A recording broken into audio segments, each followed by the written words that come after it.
Sveiks, mans mīļais skatītāji! Adventi mums atgādina, ka pietiek iedegt vienu liesmiņu, ka visapkārt kļūst gaišs, arī mūsu prātos. Aicinu jūs sirsnīgā un ģimeniskā atmosfērā baudīt dzīvīti.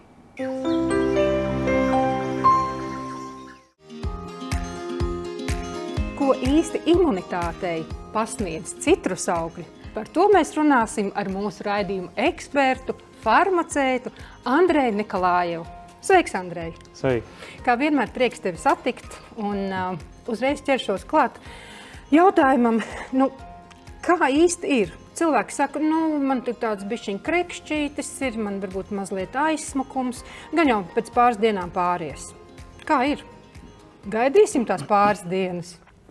Citreiz tiešām pēc pāris dienām arī pariet, varbūt tajā pašā diena pariet, jā.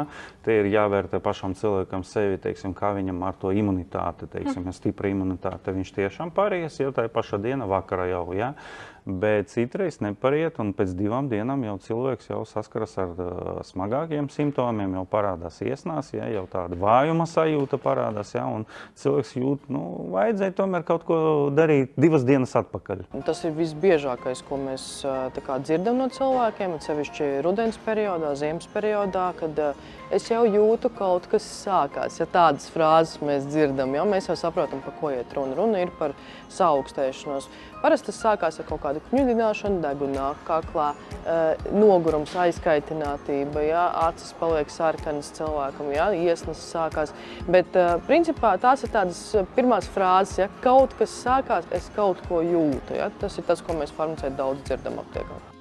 Obligāti izsildīt organismu, vajag izsildīt ar tām karstām tējām, principā, jā, vajag dabūt to siltumu iekšā organismā, jā, jo visi tie augstēšanas simptomi parādās, ka kaut kur cilvēks ir apaugstējies to dabūjis augstumu, jā, un viņam to augstumu vajag aizvietot ar siltumu, principā, jā. Ir zināms, ka baktēriju un vīrusu toksīni iet bojā augstā temperatūrā, tas ir, ja tā ir nezemāka par 38 grādiem. Tādēļ būtu jāsagaida šo temperatūras paaugstinājumu vai jādzer dabīgos karstos dzērienus. Tādējādi mēs izsildam ķermeni, pasildam līdz augstākai temperatūrai, un šajā brīdī tad šie vīrusu baktēriju toksīni iet bojā. Svarīgi ir tam pašam sastāvam, tam dzērienu sastāvam, jā, kāpēc arī agrākos laikos, vecmāmiņas laikos mēs tur bēram liepziedi, avenes, upenes, jā, tur visāds īslands ķerpis, varbūt vēl kaut kāds piparmetras tur pieliekam, jā, jo tas ir tas sastāvdaļas, kas nodrošina tādu gan to efektīvāku izsildošo efektu, jā, visi tie dabīgi augi, tie ekstrakti, kas pāriet tajā dzērienā, jā, tā karstajā dzērienā, jā, tad viņi dod tādu gan to pretiekaisumu, gan to tādu izsildošo efektu efektīvāku.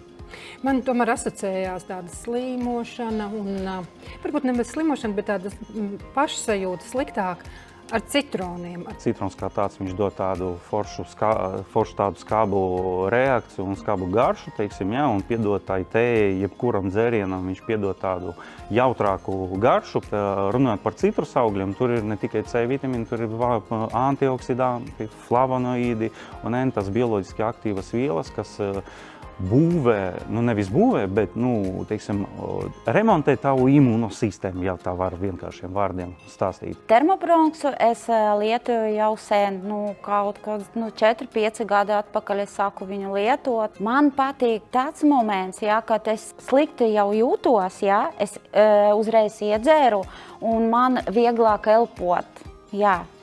Tiešām, un ja tu iedzersi uzreiz, ja tur 3 reizes dienas, ja, tad otra diena jums točni būs jau labi.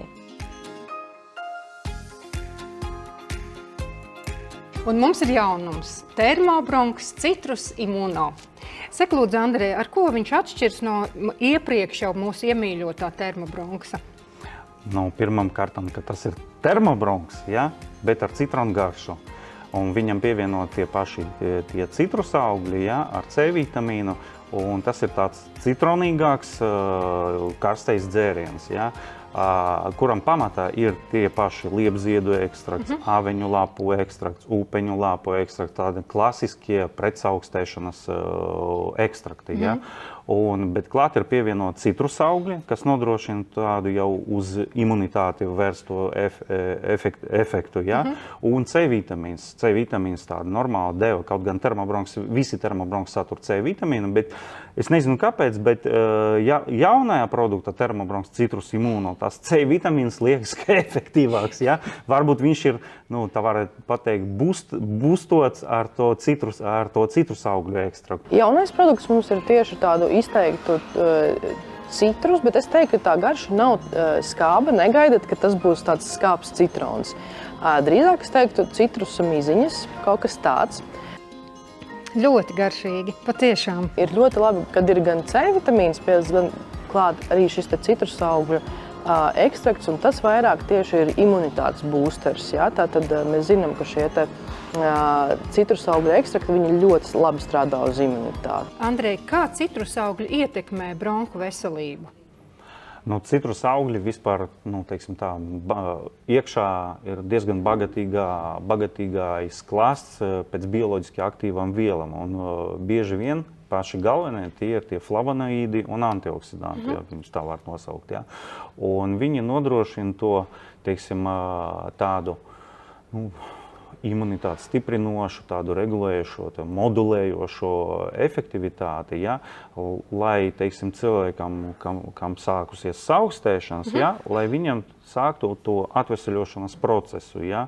Un viņi nodrošina tādu remontējošo efektivitāti, ja? Lai sāk ieslēgt tos mehānismus, kas sāks, teiksim, celt to organismu augšā. Ja? Un papildus ir pielikti klāt termobronks citrus imūno, tas ir liepziedu ekstrakts un Īslandes ķēpja ekstrakts, kas ir nepieciešams tiem pašiem elpceļiem, tai pašai rīklei, kur sākas tie iekaisumi un krekšķis un tā tālāk, ja? Jo viņi nodrošina to pretiekaisuma iedarbību, ja? Un mazina to rīkles un elpceļu iekaisumu. Ja? Un šādi, teiksim, apvienojot to ar karstumu, siltumu, teiksim, ja, mēs panākam tādu kombinētu efektu. Ja. Produkts ir bez ķīmijas, ja, un tas ir ļoti forši gan tiem pašiem, gan bērniem, gan uz pirmiem saaugstēšanas simptomiem. Ja, kad tu vēl esi plus mīnus uz kājām, tev nav vajadzīgs varbūt pēc smagas artilērijas, ja, tad viņš ir vislabākais tādā ziņa variants, ja, ko sākt un lietot vienkārši, lai sevi salīmēt, savākt un nodrošināt sev produktivitāti. Man šķiet, ka arī termobronks ir tāds komforta dzēriens. Ne tikai viņš ir pilns ar visādām labām, brīnišķīgām vielām, bet arī viņš piedod tādu mājas un komforta sajūtu. Viņš ir ģimenes produkts īstenībā, ja? Jo parasti, kad slimo viens ģimenes loceklis, tad sāk slimot visa ģimene, principā pēc kārtas. Ja? Katrs var izvēlēties pēc savas garšas patikšanas. Vienam garšo citrons, citam kas cits. Jā, klasiskajam termobronks viņam ir, teiksim, tāda aveņu garša.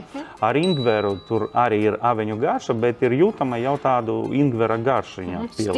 Stiprāks, asāks, viņš varbūt uz tādiem dregnākiem laikiem, varbūt tiešām tāds izsildošāks. Ja? Un savukārt citrus imūno, viņš jau tāds citronīgāks, ja, tāds, viņam arī tāds košs iepakojums, ja, pat gribas, teiksim, viņu pēc iepakojuma vienkārši patīkams, tāds, viņš ir dzeltens, viņš ir zils, tā kā, saule, debesis, ja, un tu paskaties uz iepakojumu un jūti, ka tu kļūsti veselīgāks. Krāsu terapija. Jā, krāsu terapija, tieši Kolosāli. Tā. Man šķiet, ka ārkārtīgi vērtīga saruna, jo termobronks citrus imūno atbalsta organismu divējādi. Izsild bronhus un atbalsta imunitāti citrus augļu formulā. Veselība ir līdzsvars starp steigu un mieru. Tuvojas svētki, un tas ir laiks, kad jo īpaši vēlamies visus apveltīt ar sirsnīgu smaidu. Taču ko darīt, ja paskatāmies spoguli un smaids nešķiet tik žilbinoši, kā gribētos? To šodien jautāsim dakteres Butkeviča zobārstniecības prakses higienistei. Pats galvenais un svarīgākais, protams, ir pareiza zobu kopšana mājas apstākļos. Tas ir tas, kas ir jāmāk mums katram pareizi izdarīt, izvēloties arī, protams, pareizes zobu birstes un zobu pastas un zobu diegu. Tas ir numur 1. Bet, protams, ir produkti, kuri vairāk krāso zobus un viņus var padarīt redzami tumšākus. Tas tātad būtu sarkanvīns, melna tēja, melna kafija. Starp citu, tēja krāso melnā vairāk nekā kafija.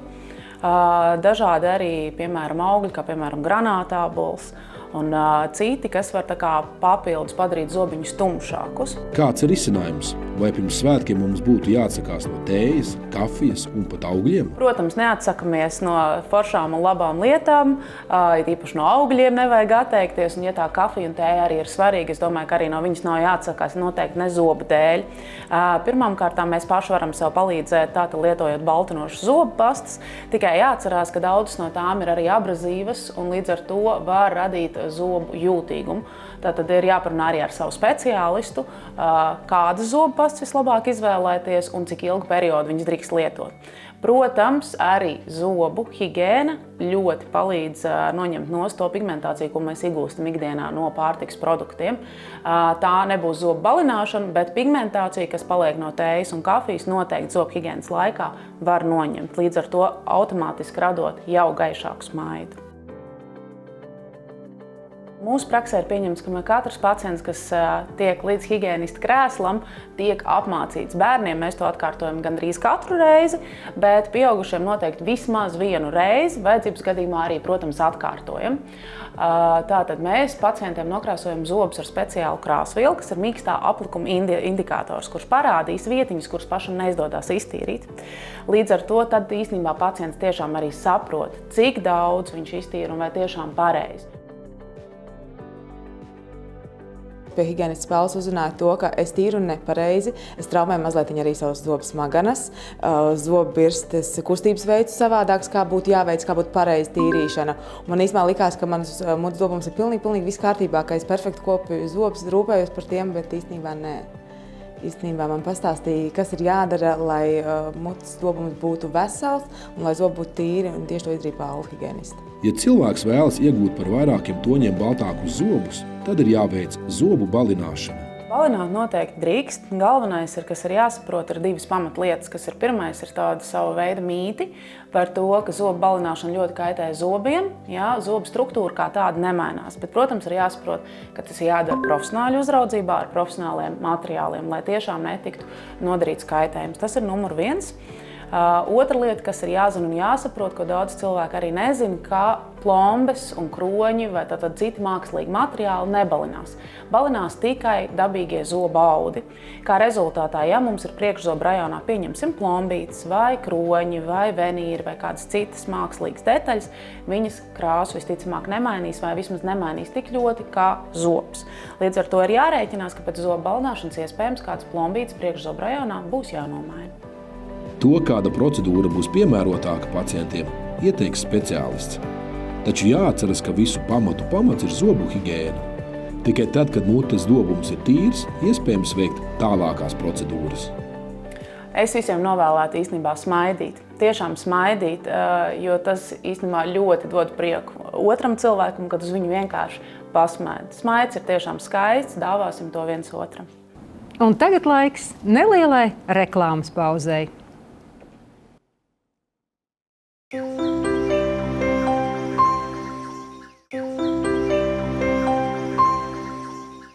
Acis ir pirmās, kas ierauga gaismu, un tāpēc tik ļoti svarīgi ir par tām rūpēties.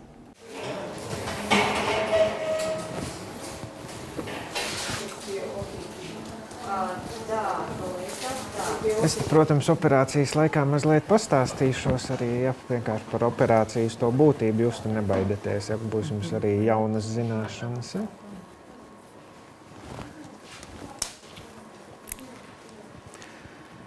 Kataraktas operācijas praktiski visbiežāk veiktākās operācijas visā pasaulē, ar vislabāko operācijas iznākumu. Un praktiski, ja kādam jautā, kas tad ir tas mērķis, kāpēc ir jāoperē katarakta un kataraktas jāoperē, lai redze būtu kā jaunībā atkal. Lai noņemtu visu miglu, viss, ka tas zodiņa augstāk. Viss tas apduļķotais spogulis atkal būtu skaidrs. Tā, tad liksim zodiņu, tā, piespiedīsim pierīti. Un tad skatīsimies.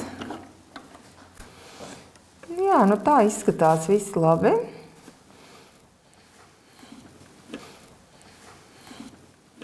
Tā druciņi ieskatīsimies vēl iekšā tajā actiņā. Kas tad ir katarakta? Tātad, lai cilvēks redzētu, gaismas stariem ir jāiziet cauri visai acī un jākairina tīkleni. Ja? Un šis kairinājums no tīklenes tad lēnām pāriet uz mūsu pakaušu daivu un mums veidojas attēls. Un tad mēs redzam.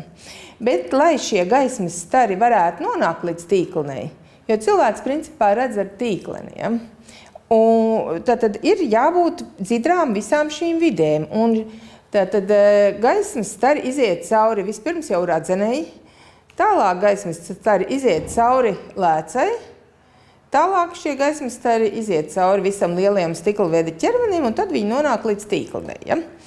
Un katarakte tā ir slimība, kuras gadījumā apduļķojas lēca.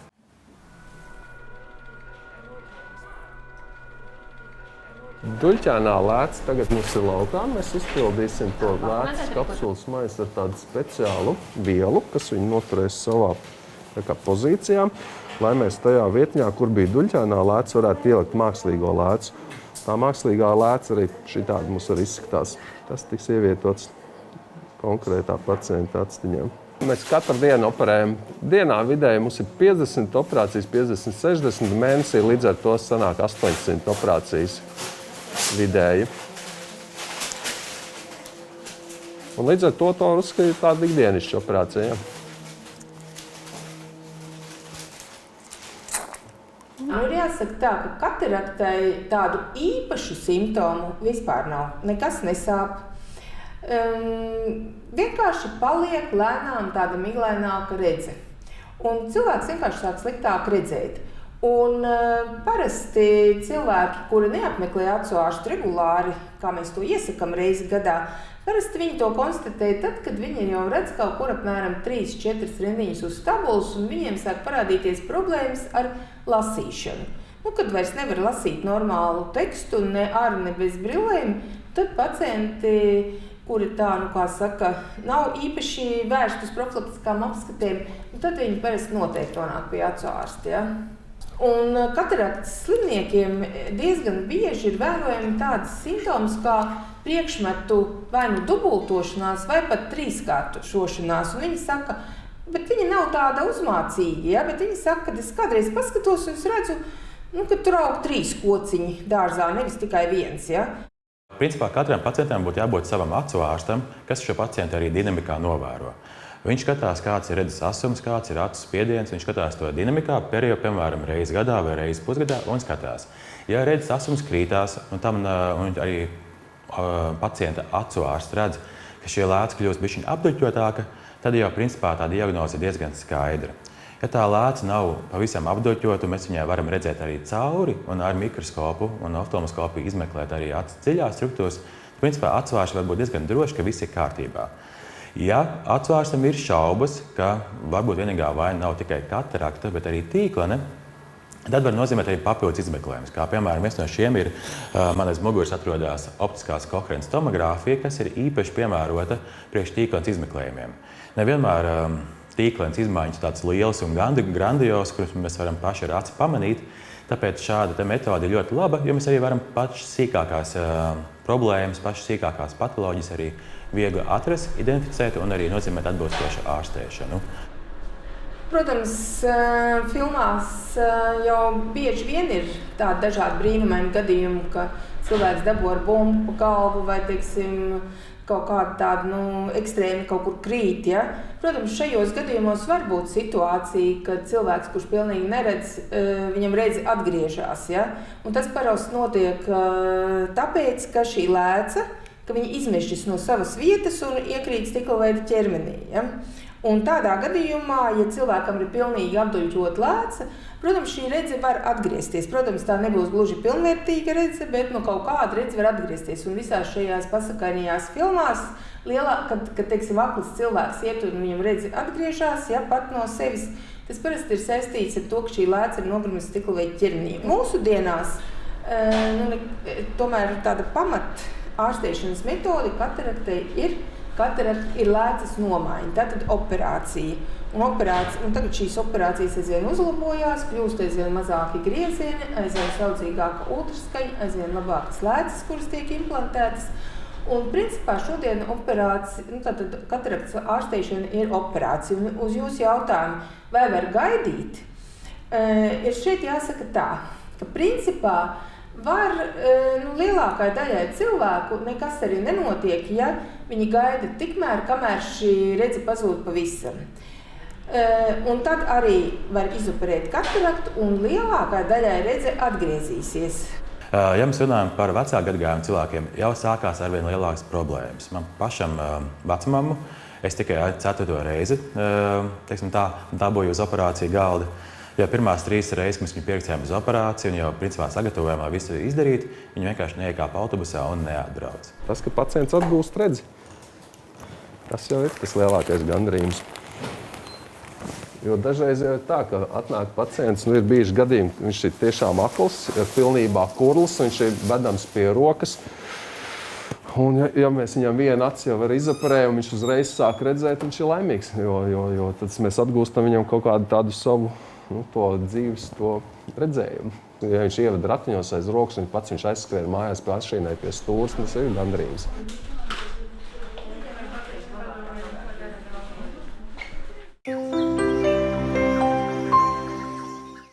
Ļauj sev apstāties, ievilkt dziļu elpu un ieklausīties, ko tev tieši šobrīd vajag. Tā sākas rūpes par veselību. Dzelzs ir neaizstājams mikroelements. Tas nodrošina skābekļu pārnesi, enerģiju un normālu imūnsistēmas darbību. Kad tā pietrūkst, ķermenis dod signālus. Un, ja jūs jūtat, ka jums ir nogurums, nespēja, krīt mati, bala, āda, tad tiešām ir jāpadomā par dzelzs preparātu lietošanu. Svarīgi izvēlēties tādu dzelzs formu, ko organisms spēj viegli uzņemt, kas saudzē kuņģi un uzlabo pašsajūtu. Aptiekā jūs varat atrast ļoti daudz dažādas dzelzs formas, dzelzs produkti, bet, protams, mūsdienas šobrīd tas inovatīvākas un efektīvākas ir helātu formas.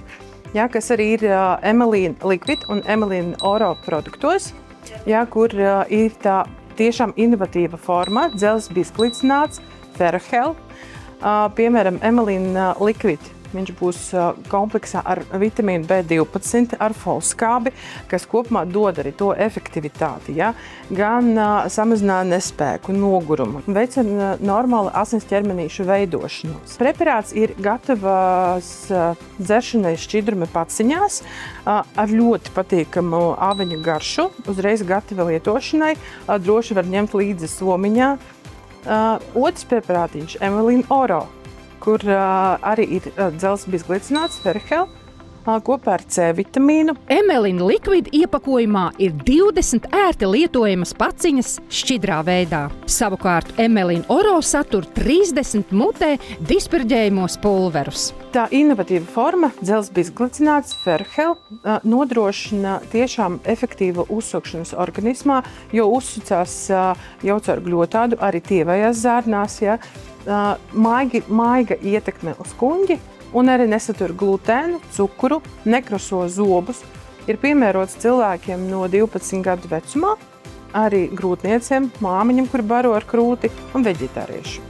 Atgūsti spēku, labsajūtu un dzīves kvalitāti. Tavs ķermenis novērtēs to.